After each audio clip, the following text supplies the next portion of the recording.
forecast, cloudy, windy, and cold. Overnight flurries will increase with total accumulations of 3 inches.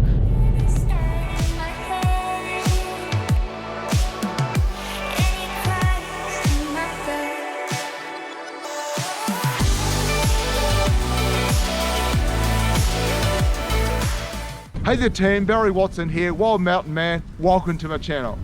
Camping in winter. Camping in winter can be a whole ton of fun as long as you've got the right gear that'll keep you warm and enable you to have a great night's sleep. So what I'm going to do is show you some quick highlights of a recent freezing backpacking trip I went on, and then I want to circle back and show you some of the gear that I took up to keep me warm at night, and also I want to give you some top tips that'll really help you in whatever gear that you buy that'll keep you warm in winter and give you a great night's sleep. So let's go.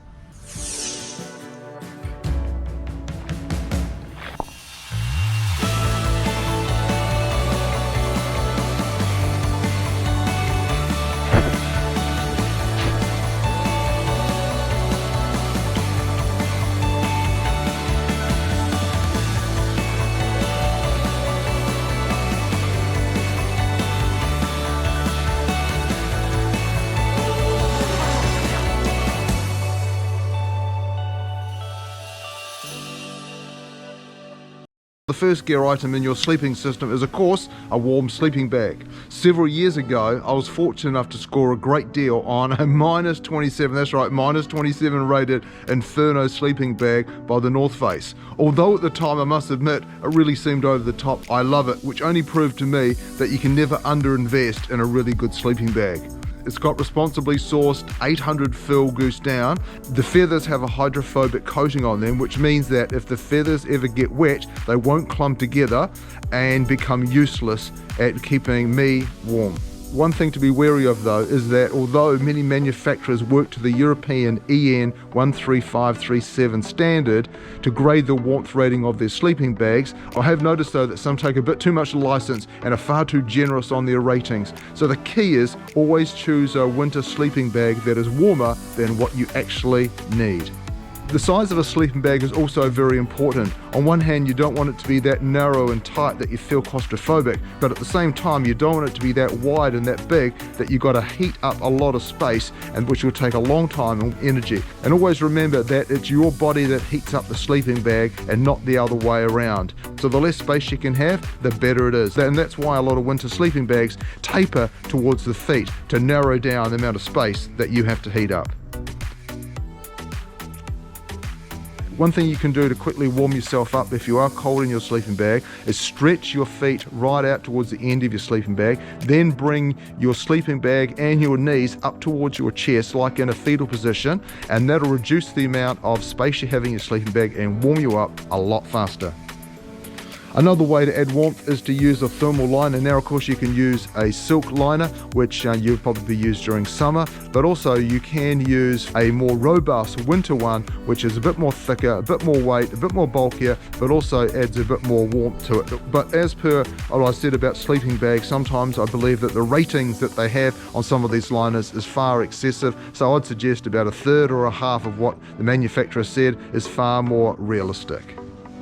Or what you can do, rather than buying a big, bulky, expensive sleeping bag for winter that you'd only use one season a year, perhaps buy a medium size and weight sleeping bag that you'd combine with your summer one, so you can layer up your sleeping bags and use them accordingly to keep you warm or warmer, depending on the season. Something that won't necessarily keep you warm, but certainly will keep you highly informed, is if you haven't subscribed to the channel, that'd be much appreciated, so you can be kept in touch with other helpful videos I bring out. What I'd like to do now is look at some things that'll keep your extremities warm, that being your head, your hands, and your feet. Of course, it's always good to wear a hat, preferably a good polyester or, more importantly, merino. On really cold trips such as the one I recently went on, I backed up my hat with a merino full balaclava, which kept me really, really warm. Although I generally don't wear gloves at night, I found on this trip that I really did need to wear lightweight base layer type merino gloves that took off the chill and kept my hands nice and warm during the night. Another great item I highly recommend is down-filled booties. They're great around camp, but also good in your sleeping bag for keeping your feet really nice and warm throughout the night. And what I've done I'll show you in here. On the inside, what I've done is I've cut out like an exercise mat in the shape of my foot, which adds a bit more insulation because there isn't actually a lot of insulation on the booties. And also I went to a shoe shop and got some other insulation, which is wool insulation insole. And so those two combined go in the boot and make it that much warmer and that much more comfortable during the night. And the last one is a winterized mattress. You want to find a good balance between bulk, weight, and warmth. And what I did, I found that balance in an Uppbeat ultralight winter air inflatable mattress that really good because it has 2 layers of synthetic insulation, one on the top and one on the lower part of the inside of the mat, and which helps the mat achieve a rating of around about -16, so meaning that I can basically put it straight into my tent when I pitch it on snow and I feel totally warm and really can't feel any cold at all. But one thing in terms of a mattress, it is important to always be aware of that you want it thick enough so that when you're lying on it, your body doesn't hit the ground, but not too high that your head is hitting the walls of the tent. If it is extremely cold, what you can do is put a closed cell foam mattress under your air inflated one.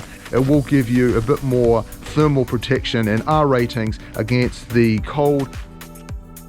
Thanks for sticking around to the end. I hope you found that these tips really helpful. And of course, if you haven't subscribed to the channel, that'll be much appreciated. And if you've got any comments, please put them below. I always look at them and always respond accordingly. So until I see you in the next video, always stay safe, stay strong. See you in the next one, team. Bye.